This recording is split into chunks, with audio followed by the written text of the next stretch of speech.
good? What? You want to figure out your thing first? That doesn't make any sense. That's all right. Welcome to Instructions. I'm Bob. I'm Josh. Josh is confused.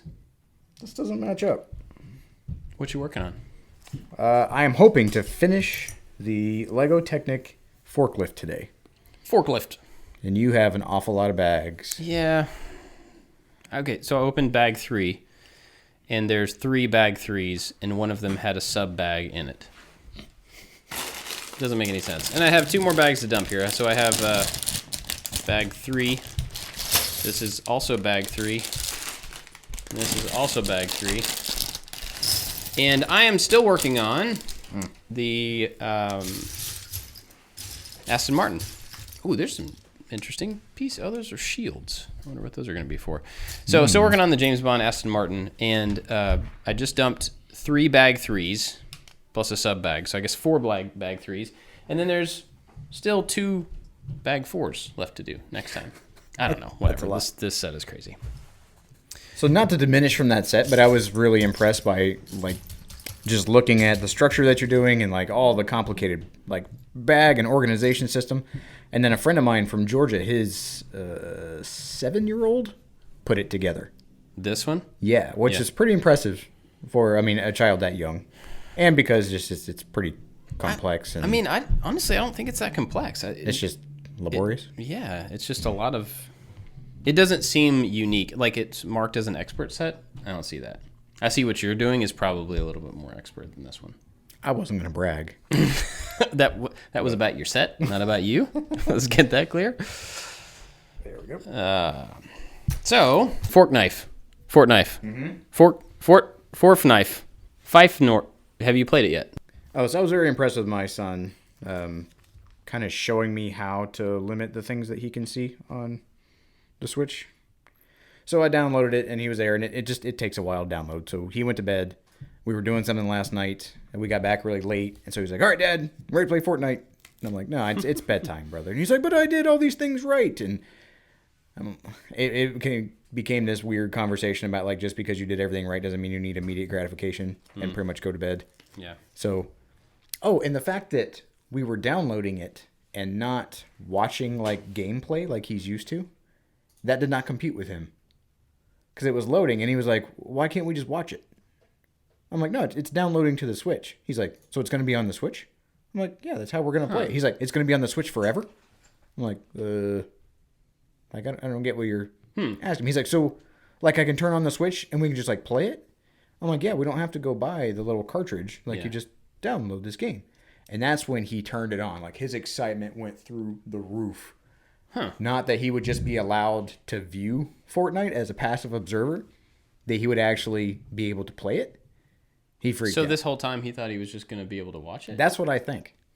Huh. Because the moment that connection was made, and he asked me a bunch of very weird questions that, knowing how to download things, I didn't fully understand. And then it kind of oh, you thought that you just wanted to watch this.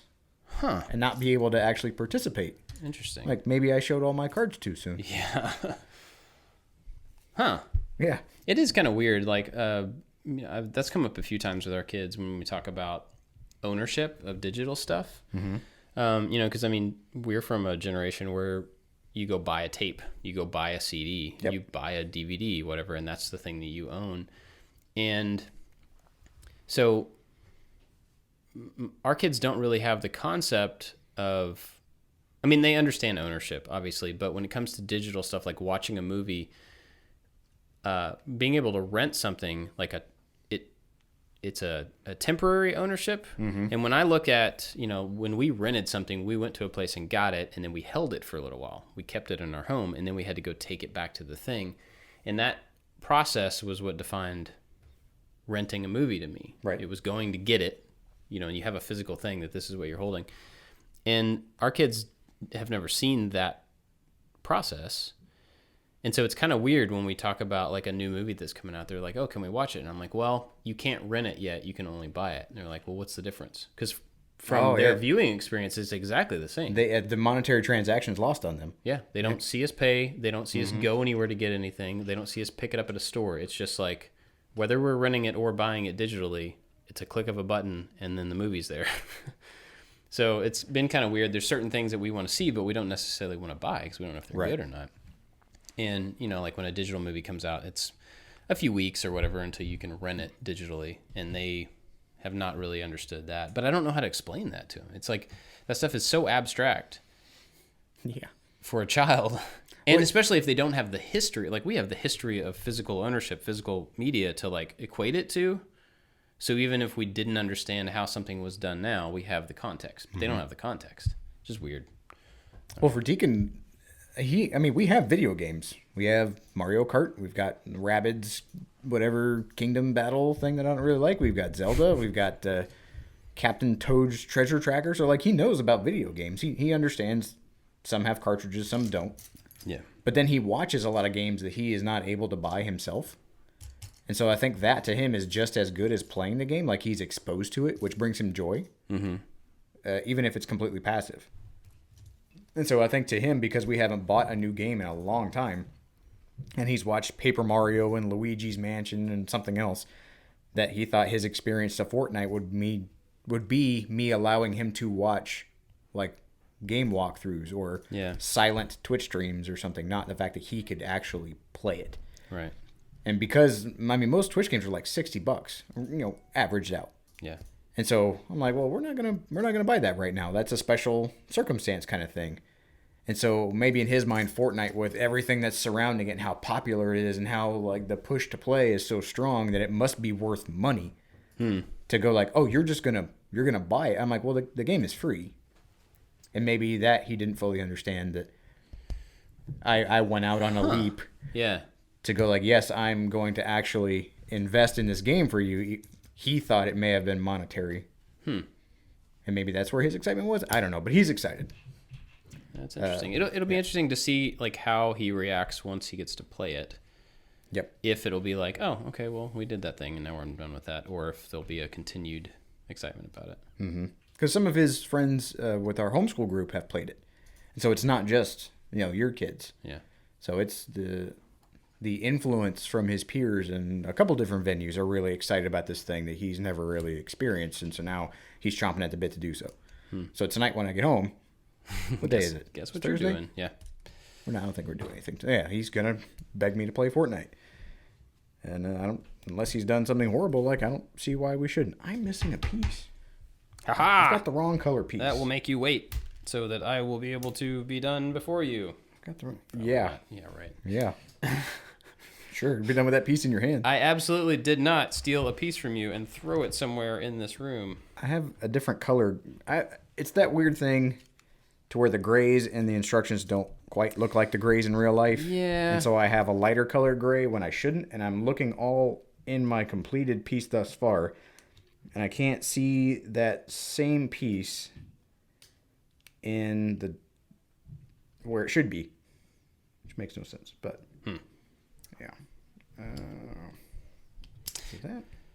Yeah, the coloring within the instructions, especially when there's multiple shades of gray, that's kind of tough. Especially on this one, because there's a whole lot of gray and black. Whole lot. All right, so that's our Fortnite update. Basically, nothing. A lot of people really want the two of us to play Fortnite together, I guess in some Twitch style, like, ninja type scene. Why is that?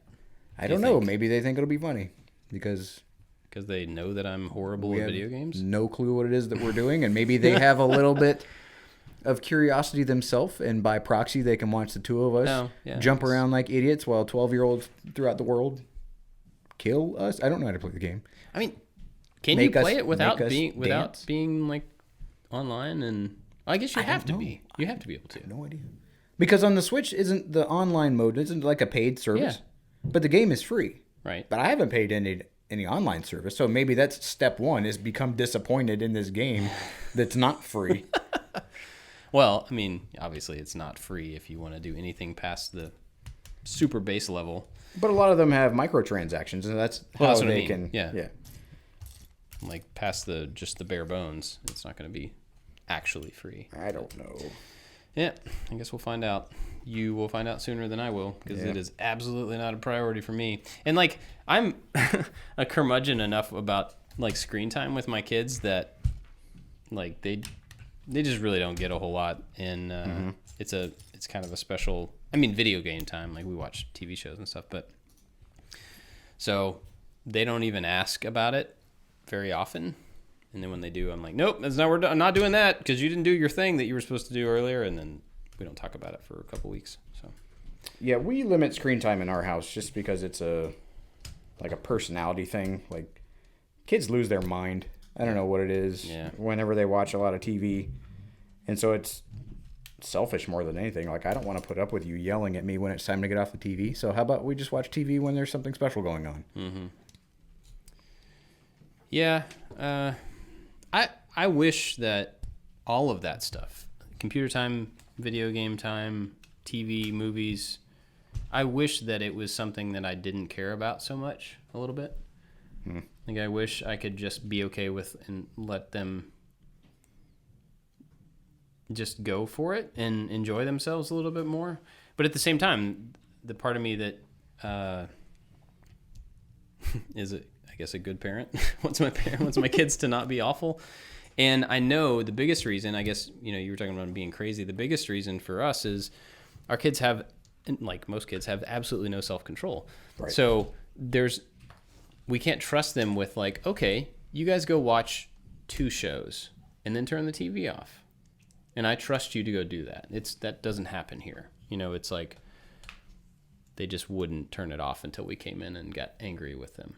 And I know that's a practice thing. That's it's a learned trait. It's a learned behavior, but at the same time, I don't know. I feel like there's got to be some consequence. There's got to be some like responsibility built up, and the reward is I will back off and let you enjoy this thing, trusting that you are now responsible enough to turn it off when I tell you to turn it off. And we're just not there yet. So. Yeah, that's something that we've had to build up. Like we have our 3 small kids, and if they ever get like unattended screen time, they'll fight because they have different, they profess to have different preferences, but then when something's on, they'll all sit down and smile and laugh. But they take turns, and we'll call out like, all right, it goes, Isaac, Elizabeth, Deacon, like, and that's the order. It's like you guys when you're done, you get to pick a show. There's no whining about what that other person wants to watch because, they all watch pretty much the same things. It's not like they're going to go completely out of the realm and watch something inappropriate, but it kind of works out that way if there's ever just like, go that way and just go watch some TV for a little bit because you're kind of driving us all crazy. But then as a parent, you're just you're biding your time. It's like, you're driving me insane right now. Go do something else that's eventually going to make you more insane later. Yeah. Potentially.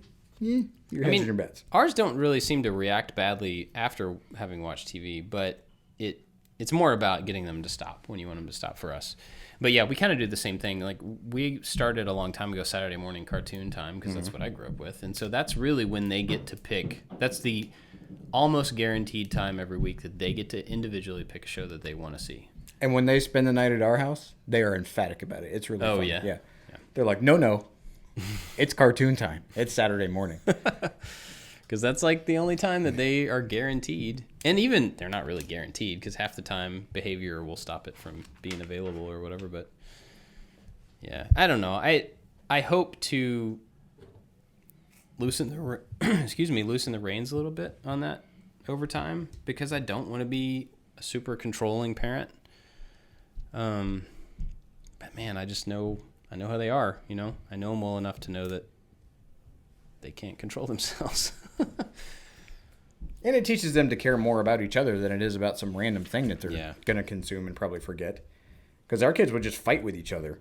And I'm like, so you're proving to me that you're more addicted or you care more about that 20-something minutes of television than you do this person that you're going to spend your whole life with.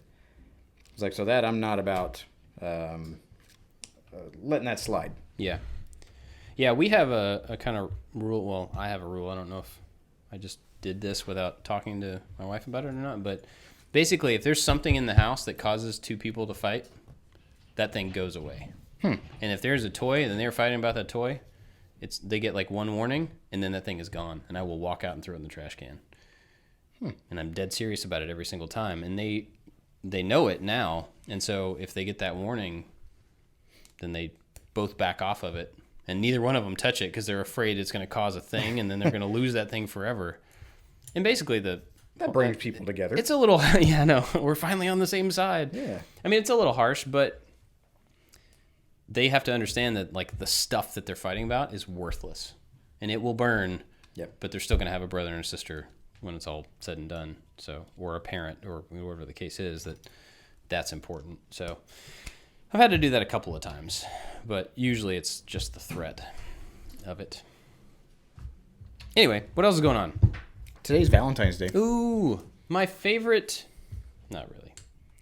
Could care less. What are your feelings on Valentine's Day? I'm completely indifferent because we don't celebrate Valentine's Day. We don't either. Why is that? Honestly, I do kind of know, I guess. It was never intentional that we didn't celebrate it, but when we first started dating, the first time we kissed was the day before Valentine's Day. And so that's what we went out last night. We celebrated. That's like a thing Jenny always wants to celebrate. So we do that. And then as we were together and then we got married, we were always a little bit older than our friends. So we were the grown-ups, and then all of our friends were in college. And so it got to a point, like at that point, we were already a couple. We were already hitched and good to go. And then a bunch of our other college-age friends were single. And Valentine's Day with college students, single college students, is always kind of this crazy, like, I'm either going to go out with all my friends because we're all not with somebody, or I'm going to be sad, or I'm going to be with this person. It's like one of those situations. So I think we stopped celebrating it, or just like never really started, because it was a time for us to be, like, create something with our single friends so that they didn't feel left out or didn't feel, you know. Our house, like, at that point in our life, our house was always, everybody's welcome all the time. If you're hungry, if you're bored, if you're tired, just come to our house. We'll feed you. We'll hang out. There's always people there. And a couple times a week, we would have 20 or 30 people over to watch Lost or to watch some TV show. And most of them were college students that we knew from church or just from, you know, being right out of college. And so I think that just carried over. Like, we tried to make our house just the place that everybody could come and feel comfortable. And so Valentine's Day was kind of the opposite of that. I guess that's why. I don't know. What about you?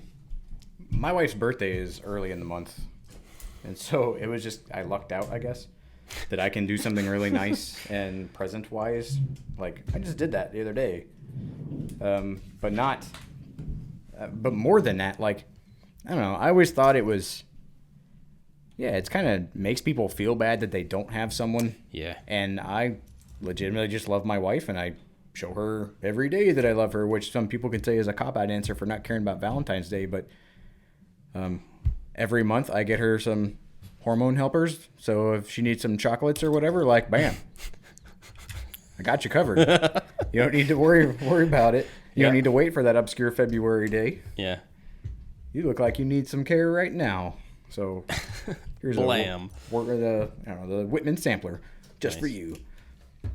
And it's, I don't know. Even as a kid, like when you're in school and like, oh, you get Valentines for all your friends and you make a little shoebox and they put the little cards in it. I always thought that was so dumb and pointless. We've done that the last several days. This morning, they were decorating a cardboard box to take to school. And they were like, oh, we got to go to school and it's not done yet. I'm like, what do you mean done? Who cares? It's a box that you're Yes. going to put pieces of paper in. And then when you get home, you're going to put them in the recycling bin because you don't care about those pieces of paper anymore. Yeah, it's weird. And the schools kind of make a big deal out of it. Well, hooray for them. I mean, even in my wife's homeschool group, she is the director. And, like, she made a big deal of it. And I guess it's festive. And I guess it goes back to, like, I don't want to be some whiny curmudgeon person for no reason. Right. But I, even as a young kid, saw the futility in it. yeah. And it wasn't because, like, oh, everybody got a Valentine but me. But I'm like, it doesn't mean anything.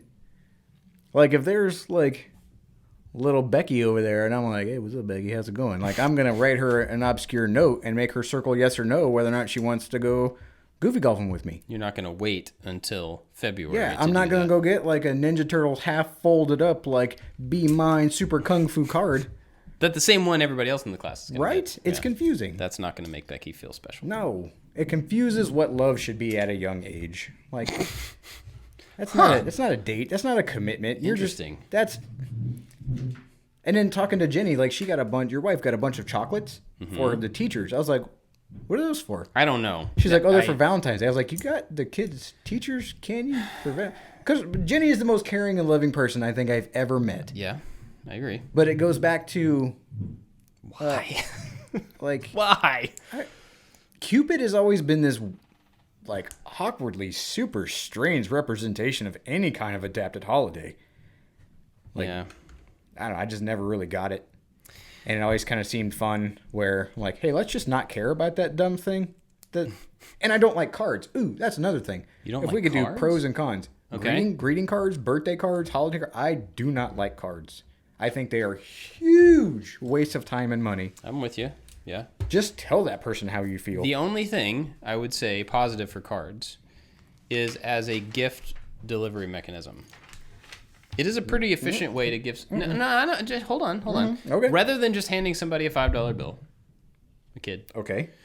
If the grandparents have a chance to write something nice in it along with it, and it becomes both the wrapper and the present, that's kind of cool. Versus, and that's only relative to a gift bag, which gets reused, or paper, which doesn't get reused, and is a huge waste of money and resources. I feel, as I have felt, when you get a card from a level removed family member as a child. Okay. Anthony, what's the first thing that went through your head? Say that again. You get a birthday card or a greeting card or a holiday card from some family member that doesn't immediately live near you. What's the first thing that goes through your head as a child? Money. There's money in this card. Yep. Okay. So then you have to do the thing as a parent. You go, whoa. Read the card. Read the card. They don't care what's in that thing. They don't. They don't care. Then you're guilt tripping them. Well, that's training. That's training. That's just like we were talking about earlier. What? For realizing that the thing that you were about to receive is not as important as the idea behind it or the person that gave it to you. Is that card handwritten? I don't know, sometimes. Could be. That doesn't matter. It does to me. Because the same thing, if I am supposed to feel indebted enough to the gift giver to pretend like, oh, I didn't notice this $10 bill in here. I'm just going to read this Maya Angelou poem real quick that someone bought at Rite Aid. I bet that may in some way represent how you feel, Uncle Tim. Like, it's a weird pseudo thing that you have. It's a dumb dance. You're like, I'm not going to focus on what I'm going to spend this money on. And then Uncle Tim is like, I'm not going to really communicate how I feel. I'm going to let some stranger in a silly dog picture do it for me. Well, I agree with you, but I also think that there are multiple things that could happen in that situation, right? It's not necessarily just a card with a name, Uncle Tim, and a $5 bill. It could be that plus a small note. We're so proud of you. Something like that. And I think the point of like having your kids stop is just to make sure that if there is something personal within that card, they don't skip it completely, toss the card aside, and just take the money. I think giving them like, just hang on a second, you're going to get the $5, but make sure that there's nothing else in there. Make sure that there's no note along with it. That is a very responsible practice. And as a cold-hearted person, I feel if you're going to spell out something that is supposed to make me stop and reflect on our relationship or my path forward in life, then that should be a real, honest conversation. Okay. Not written inside of like an obscure, like picturesque meadow. And then you just write, love, Uncle Josh, like it was my words. That's plagiarism. Okay. Well, so my in-laws live in Florida, and at Christmas and birthdays, I'll get a card from them, and that card usually has a pretty decently handwritten, decently long handwritten note about how proud they are that I'm the one to take care of their daughter and how I'm a great father and how, all these really nice things. That's and awesome. They're just trying to encourage me. That conversation probably wouldn't happen in person for several reasons. One, because we don't live there, so we don't see them super often. And when we do, it's really rushed and whatever. So I get what you're saying. It could be a venue for people who... It could be a way for someone to say something that they wouldn't otherwise get to say or feel comfortable saying. Maybe not. Okay. More often, probably not. But it has its place, I guess is what I'm saying. But I agree with you. It is a waste of a waste of money, a waste of time. Then, for that, my advice now to my kids, I'm going to revise my stance on cards. Okay. I've changed his mind. You have. Is that there should be a minimum word count. Okay. For me to care about your card. Oh. That's... Because then it's everything in that card. If those are your feelings and you're just allowing someone else to say your feelings, and you really do have that complex where you're like, I care so much, but I don't know if Becky's going to reciprocate my love, so I have to go get the card with the silly giraffe in the bow tie, and then that's going to, like, it's all in there, man. I acknowledge that there are people that have that hang up. But if it's just like, yeah, man, at the bottom. High five, bro. Like, $5. It's all there. Thanks for saying it. Like, that gets a thanks. Thanks. The amount of reaction should reciprocate the amount of original. Well, okay, but at the same time, when the the parents say, "Wait a minute, read the card," they aren't necessarily expecting you to. Wait a minute, sit there and ponder that card at this birthday party. Let's have a minute of silence so little Jimmy can reflect on his relationship with his Uncle Tim. It's not saying that. They're saying, take a split second and acknowledge the fact that somebody, a person, cared enough about you to give you $5. Yeah, and I think in the line, the succession of presents that you get during a birthday, I think each one of those things demands that amount of personal attention and that amount of acknowledgement and appreciation. Exactly. So even though cards are dumb, you're not man. saying that they shouldn't do that. No, like your kids often write, like, draw a picture or write something that is from their heart. That's from their mind. It's from their hand onto a piece of paper. Yeah. That is a Hawk Claggett original. Yeah. Frame it. But if you go get the recycled piece of paper that's really, really thick and you stick it inside the card, but you forgot to get the envelope because it's behind the thing, like, that is a different feeling, I think. You're just like, I'm going to outsource my feelings to Hallmark. That's how I feel. And again, that's from a completely narrow mindset. You are an old man. I'm not an old man. Right? I'm a person. I feel like if I need to say something, I can tell that person. I agree. Okay, what if you don't get to go to the party? What? What if you don't get to go to the party? You want to make sure that the kid, you care enough about him, you want him to have something. You don't have time to go, maybe you don't know them well enough to know what they like, what they're into. You can't buy them a gift. You want to make sure they have something so that they know that Uncle Josh is, what do you do? It's gonna, if an envelope is my method of delivery, okay, it's gonna go, to Jimmy from Uncle Josh, enjoy. Boop. Ignore all of the other text in this. No, it's not gonna have a card. That's gonna be nothing. on the envelope. On the envelope, okay. And then they're gonna look at the envelope in big whole letters and like, who gave you that? What is this? I'm like, oh, Uncle Josh gave me this. What's in here? $10 stinking. Move along. Nothing else. Gotcha. It's not earmarked for anything. My Uncle Josh cares enough about me to know that I like money and spending it on useless hate reading. Stuff. My Uncle Josh is cool. Now, Aunt Tiffany, on the other hand, is cool, but wants you to read a bunch of unnecessary words while you're thinking about what you're spending that $10 on. Because there's a level of disconnect. Yeah. Because I understand that kid. And as a parent, you're like, I feel like I'm telling them, all right, this is your mandatory time to stare at that card for 3, 2, 1. Now you can move on. Because you can't really read. Oh, well, yeah. That's a whole different thing. Right? Yeah. But I'm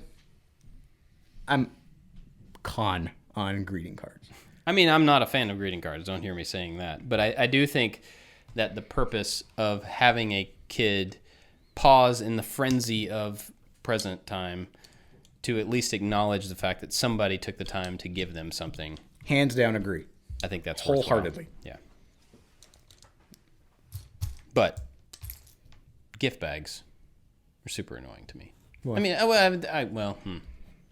they're better than wrapping. That bag really quick. Well, they're better than wrapping. They're super annoying because when we have 4 kids, so we have a lot of birthday parties, and at the end of birthday parties, there's a lot of mess, and we have 4 of them. Mm-hmm. So we go through a whole lot of gift bags. I mean, we get a whole lot of gift bags that stack up, and we get a whole lot of tissue paper because that always goes with the gift bags. Yep. And then we get a whole lot of paper that has to be recycled. And Jenny never likes to get rid of anything.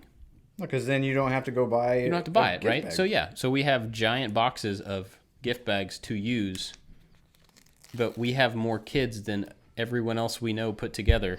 And so we get more, we have the ingestion of gift bags is far greater than the outflow. I don't know what the opposite of that is. The digestion. Yeah. Defecation. Huh. That's a thing I don't want to picture. Okay, what else? We saw the Lego Movie 2. The Lego Movie 2. Yes. We did. Separately. Separately, but I think on the same day. Isn't it on the same day? I don't remember. Or on the same weekend, anyway. It was dark. I didn't see you if you were there. So I kind of fell asleep. I started to. I was really close. I think there was one section that I kind of missed it on, and I don't really know how spoilers, I guess, if anybody hasn't seen it. I'll try not to spoil too much. But how Wildstyle got back with, or Lucy, got back with them when they all separated out, I missed that. And that's the only thing I think and I don't think it was a big deal. I think they just found each other. But it was weird because as much as I like Lego and as much as I loved the first Lego Movie, yes, I kind of just didn't feel it. I didn't really feel it either. I thought okay, so it starts off like where the other one left off. So it starts the whole like Duplo. We'll try not to spoil Lego. anything. Right. Yeah. But the whole theme of the movie is that these two worlds are colliding constantly and they're constantly fighting. Yeah. And then it is an analogy for something you learn later on, which I thought the point that they made was really good. Mm-hmm. The way they got about it, I went, man, you did all of that to get to that point? Like, ugh. Yeah, it was kind of a long way around. Good grief. Well, and the first one made a really good point, but you didn't have any clue what was happening and like the bigger picture until the very end. And it felt like they were trying to capture that same thing here, but you already had the context of like there's a real world and then there's a Lego world. Which I think the thing I did not like about this one is they blurred that to a very confusing level.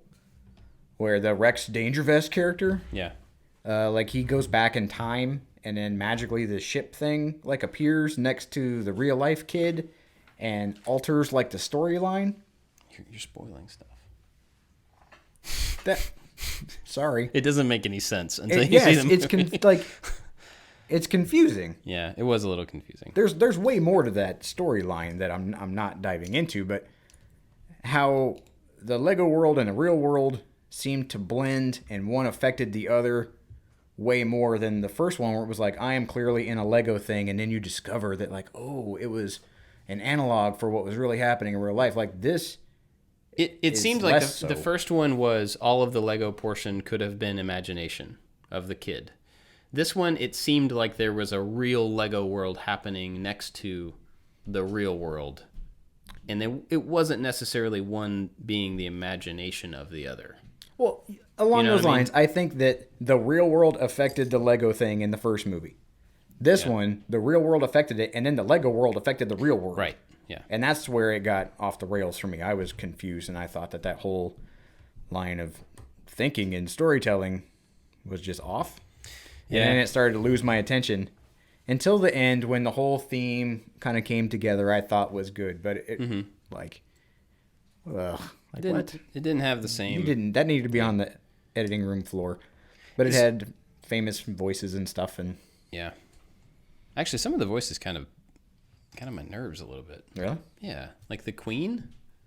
Oh, how there was singing. There was a lot of singing. There was a lot of singing. And besides the song "Stuck in Your Head," yeah, which there was a song called like "Songs That's Gonna Get Stuck in Your Head." I like the whole thing that this place that is bad doesn't necessarily have to be bad, and so. But I like that Unikitty was pretty much Battle Kitty. Yeah, I thought that was dope. That was pretty awesome. Yeah. So did you see Ralph Breaks the Internet? No. Kids went and saw it. I didn't see I basically had the same feeling with that one. Because I think the original Lego Movie and Wreck-It Ralph came out the same year or within a short time from each other. Okay. And I really liked both of those movies. Like, I thought they did something new. They were super interesting. There was tons of reference to things that I already liked, like old video games and Lego stuff. You're done. I am done. Yeah, I picked up a pallet with mine. That's fun. And those came out near each other. I don't remember exactly when. But I really liked both of them. And both of the sequels to them were kind of underwhelming. They both felt like they were trying too hard to capture the same thing rather than let's take those characters to something. I don't know. They both did take it to this new place, but it just didn't hit. And I hate being that way. Like, I don't think all sequels are bad. I don't, I'm not trying to be like, oh, they never capture the magic from the beginning. But those two just didn't hit. And they were really disappointing because I was really looking forward to both of those movies, and they just. How'd you feel about the other two Lego movies in between the first and second, like the Batman and the Ninjago movie? The Ninjago, I thought it didn't interest me because it didn't have a hook outside Ninjago. Yeah. You know what I mean? It was a continuation of the Ninjago cartoon, or not cartoon, like the show. Yeah. And if the kids are into that show, then yeah. Yeah, sure. if you're outside of that at all, you're lost. It just didn't do much. It wasn't bad, but it just kind of I think I might have drifted off in that one too. Yeah, I was a chaperone with that movie. The Batman, I think Batman was awesome, and we watched that a few times. I didn't like it. Really? I thought it was I think of the original movie, the Lego movie, he was definitely the character that could have gone out on his own and had his own thing. I thought it was really funny. Mm-hmm. I think it would have been fine not to have made that movie too. I don't think it was so great that I don't think they need to make any more of them. But it was fun. I felt like there was so much going on in that movie that it was a Michael Bay Transformers Lego movie to me. Huh. Like, there was so much going on. Interesting. I kind of, you get the kind of storyline, but it was too fast. Like, it didn't pause enough for me to care about what was going on in the scene because there was just so much sparkle and dazzle and little pieces and stuff flying everywhere. And then at the very end when he's like, I hate you.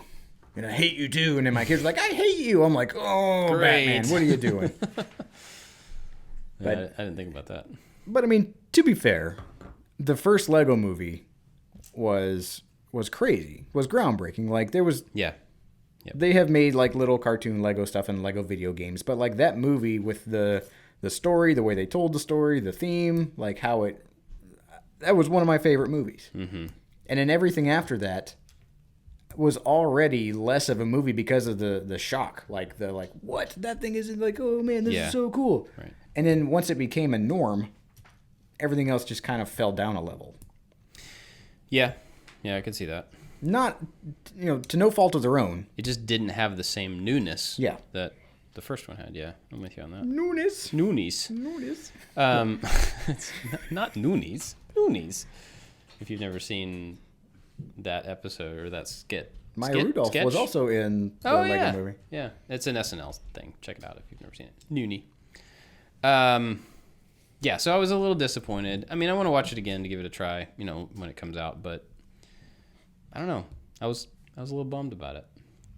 I like how they included the different Lego sets and how it's, the standard, the bricks that we're playing with right now with the new Lego Friends and some of the Duplo stuff, they reached into the full bag of Lego and just went crazy. And each one of them had their own type of personality and their own kind of story. And there were also some little potential hints or teasers or Easter eggs that you're telling me I'm not allowed to spoil, so I won't. But there were a couple times I'm like, ooh, that set, what? Who's that? I haven't seen that. I want that.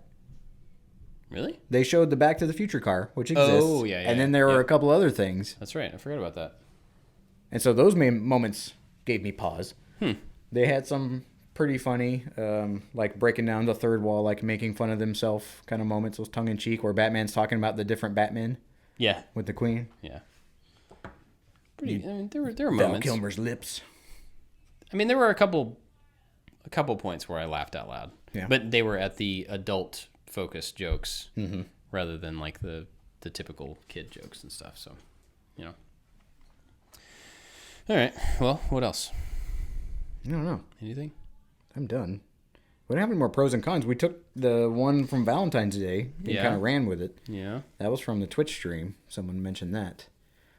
So I know it's been a minute, everybody out there in the podcast world, but if you have some things that you think Bob and I should indiscriminately pass judgment on, let us know. If you have a silly topic that we can cover in a pro and con, how we feel about it, whether we think it's neat or whether we disagree with it existing as a whole. There was another one. I mean, people have been sending us a few here and there. There was another one that I was going to bring up today, and I don't remember what it was. But I did think of a movie. We'll talk about this real quick. I don't know how long we've been going, but have you ever seen Condor Man? Nope. Okay, so Condor Man. How do you find these movies? I watched this movie as a kid. Okay. Did you ever watch The Greatest American Hero? One time. Do you know, like, the premise? The blonde hair guy in the red suit that had the cool theme song? Yeah. I don't know what he is. I actually don't remember a whole lot about the show. Well, I did watch it growing up, but I was pretty young. But he's kind of like just a regular Joe that gets superpowers somehow, and he has, I don't remember, but he's kind of bumbly, okay, if I remember correctly. So Condor Man is kind of the same thing, but it's this guy in a condor costume, which is not like a magnificent looking bird. I mean, they're huge, but they're kind of goofy looking. And so Condor Man, I believe, was a Disney movie. I'm not entirely sure, but I think it was. And it was like this kind of bumbly guy somehow ended up like, this guy developed a suit and picked out Jim or whatever his name was to be Condor Man. And it was in the same, I mean, I haven't seen this in like 30 plus years, so I'm going off very, very vague memories. That's as good as any movie will be. But it was kind of in the same time period as like, I can't even think of like a good analog for it. It was the early Disney, the late 70s, early 80s Disney live action. Okay. And I can't think of anything else in that time period. Mary Poppins? Yeah, maybe. I think that was a little earlier. Before Tron? Oh, yeah. Okay. Before Tron. But probably pretty close to that. Okay. Somewhere in there. Super goofy. Probably terrible at this point. I don't really know. But that was one I thought of that you'd probably never seen. And you've never seen it. Nope. Condor Man. Condor Man. That's trying to make... He had huge wings. Like, his suit, the wings went out. That's them going like, we have to make a statement about birds. No, there was no statement to it. But why a condor? I don't know. Because it's so big. An albatross is the biggest bird. We're going to be Albatross Man. I guess that has far too many syllables. Albatross Man. Condor Man. Condor Man's easier to say. Yeah. Maybe we're on the creative team right now. Eagle Man. Eagle Man. Pigeon guy. Ooh, Pigeon Boy. Pigeon Boy. Eagle Man and Pigeon Boy. All right. Well, we got anything else? No, man. I don't think so. Where can people find you? You can find me on Instagram at the PI Workshop and on Twitter at Josh Makes Stuff. It sounded like you said the PI Workshop. D apostrophe. Yeah, and all of us at I Like to Make Stuff. I guess we'll be back next week, and you'll start a new set. Yeah, I might start that one over there because you're still doing... Yeah, I haven't even finished Bags 3. So we can... We'll see. We can do that one. Yeah, we may put this one on pause and do something else next week. I don't know. We'll see. Or I'll just finish this up off air. Because if I do that one, I'm just going to rant about how much Boba Fett... Oh, no. We have a Boba Fett conversation. All right, cool. See you guys next week. Bye-bye. Boba Fett. Boba Fett.